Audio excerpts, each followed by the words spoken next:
Mesdames et messieurs, chers agents et fonctionnaires de l'État, ainsi que j'avais déjà eu à l'annoncer à l'opinion, et après un processus de fiabilisation des listes entre le ministère de la fonction publique et les différentes administrations sectorielles, 6 369 autres agents et fonctionnaires ont été mis à la retraite par l'ordonnance de son Excellence Monsieur le Président de la République, s'agissant des plus hauts gradés de notre administration, plus ou moins 1032 agents, ainsi que par décret de son Excellence Monsieur le Premier ministre pour toutes les autres catégories d'agents, cadres supérieurs, agents de collaboration ou agents d'exécution, plus ou moins 5337 agents.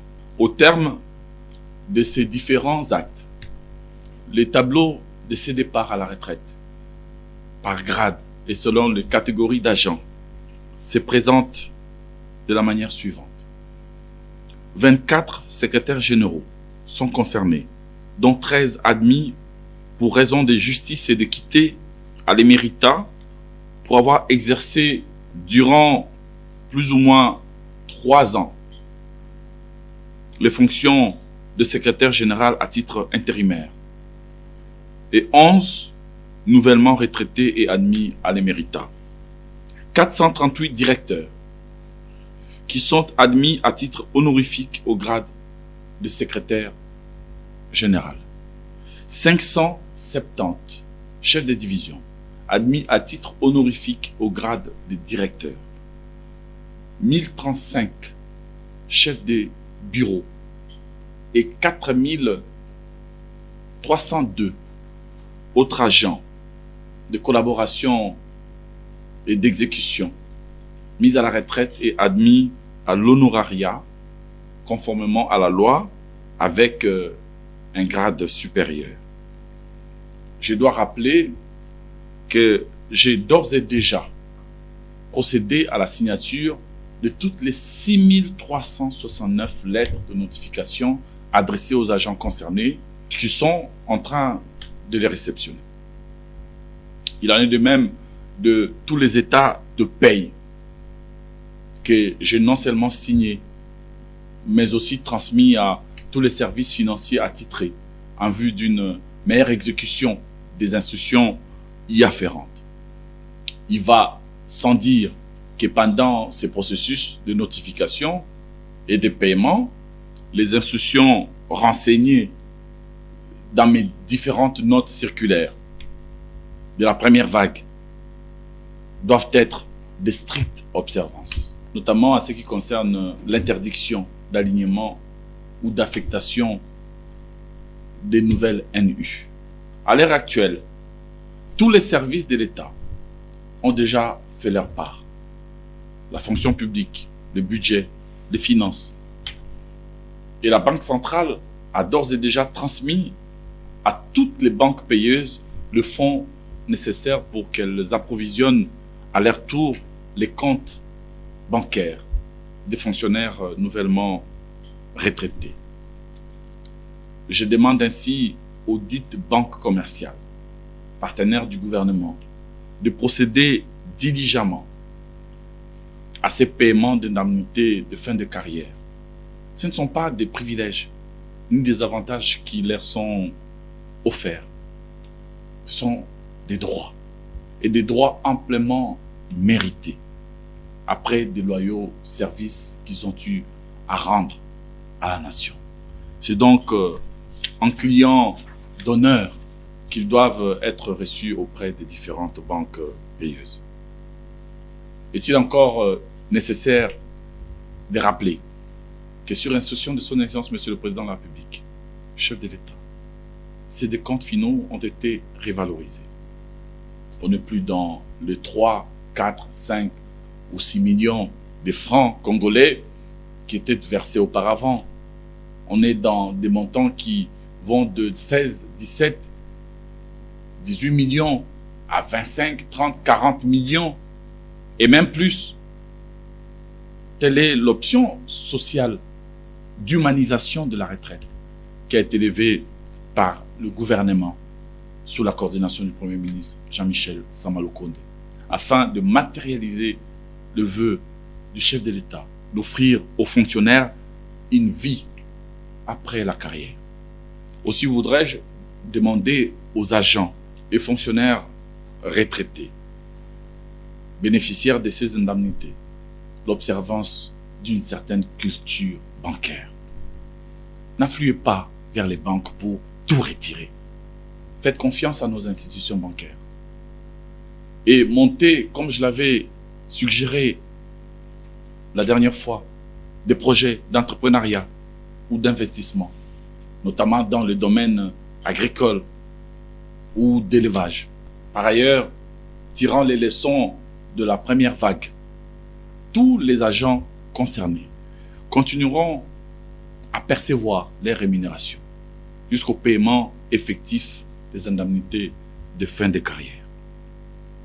La paye complémentaire d'octobre, novembre et décembre de leurs collègues de la première vague qui avaient connu un problème d'ordre informatique au niveau de la liquidation et de l'ordonnancement sera versée finalement la semaine prochaine et j'y verrai personnellement. Après cette deuxième vague, je lance officiellement aujourd'hui le processus de la troisième vague visant le départ de 10 000 autres agents d'ici fin mars 2023. Puis une quatrième vague de 5 000 agents en fin juin, suivie d'une cinquième vague de 5 autres 1000 agents. Et puis une sixième de 10 000 agents, successivement en septembre et en décembre 2023. Deux innovations sont ici à noter par rapport au passé, ceux en dehors du processus de révalorisation financière. Premièrement, il y a le fait qu'avant, on se limitait à 3, 4 ou 5 ministères. Alors qu'aujourd'hui, toutes les 75 administrations et services publics de l'État sont concernés. Présidence de la République, Assemblée nationale, Sénat, primature, tous les ministères, sauf aucun, les greffes des juridictions, l'IGF et toutes les autres inspections générales, et j'en passe. Deuxièmement, ce n'est plus Kinshasa seul qui est servi, c'est l'ensemble de toutes les provinces. Et nous avons en même temps cassé des disparités qui transparaissaient par le passé entre les agents de Kinshasa et ceux des provinces. Désormais, tout le monde sera traité de la même manière. C'est aussi cela, l'égalité des citoyens devant la loi. Le règne ou la suprématie de Kinshasa sur les autres provinces est terminé. Le traitement particulier des agents de Kinshasa par rapport à ceux de province, c'est fini. Nous sommes une même nation qui doit traiter tous les citoyens de la même manière, de manière égale, juste et équitable. Dans les mois qui viennent, il devra en être autant pour les rémunérations et tous les autres avantages, en ce compris la gratification de fin d'année, payée jusque-là sous forme de vivres frais destinés aux fonctionnaires prestant à Kinshasa. Alors que tous ceux des provinces sont tout simplement ignorés. Les études sont en cours au niveau des ministères de la fonction publique, du budget et des finances, afin de mettre un terme à ces injustices sociales aberrantes qui ont indubitablement fait leur temps.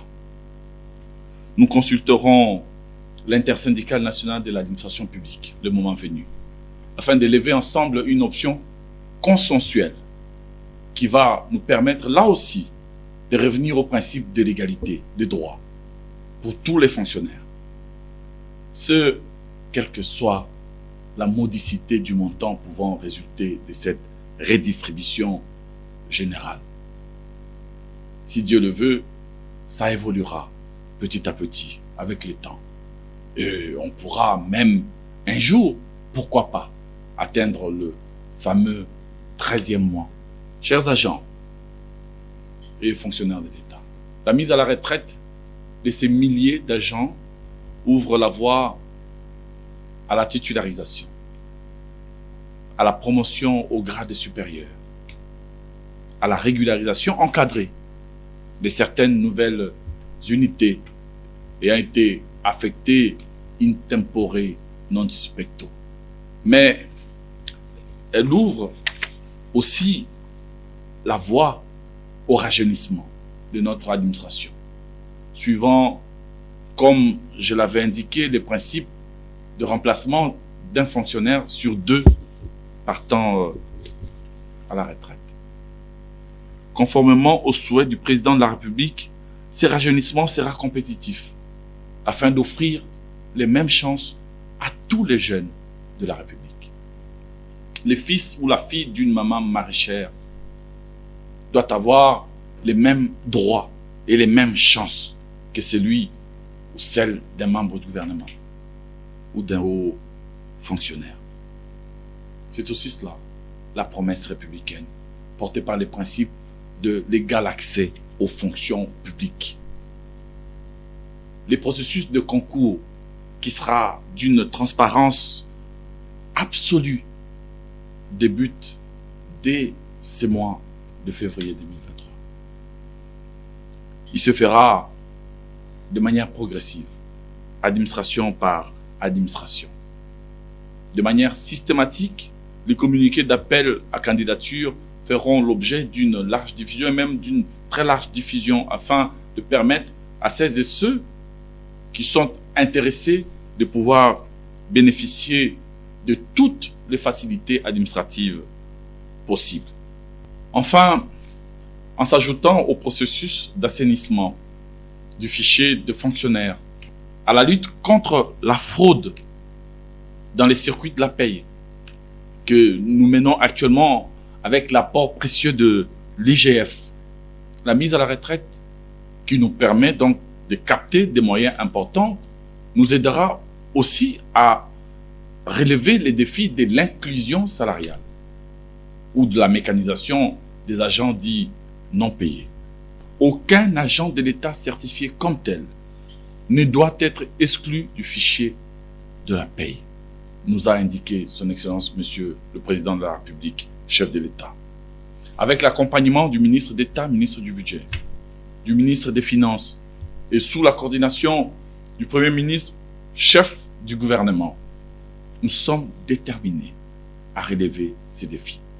Le mois de janvier pris en compte, 51 950 agents ont été jusque-là mécanisés depuis l'avènement du gouvernement Sama Lukonde, contre 4 800 qui l'ont été durant les 10 années ayant précédé l'avènement du président Félix-Antoine Tshisekedi au pouvoir. En 2023, notre ambition est de faire davantage mieux, d'aller beaucoup plus loin, en faisant entrer sur les listes des mécanisés 100 000 autres agents, afin d'éradiquer ce phénomène abject et incongru de NP, de non-payés. C'est aussi cela, l'administration publique moderne que nous voulons désormais ériger dans notre pays. Une administration publique intègre, juste, efficace, au rendez-vous du rendement et des résultats. Une administration publique qui place les agents dans les conditions psychologiques optimales pour pouvoir bien incarner l'État et être le gardien des principes républicains et des créateurs de richesses, qui ne soient pas donc regardés tout simplement comme une charge ou individuellement comme un simple numéro matricule. Optimistes, nous le sommes. Optimistes, nous le demeurons. Que vive l'administration publique. Que vive la République démocratique du Congo. Je dis, je vous remercie.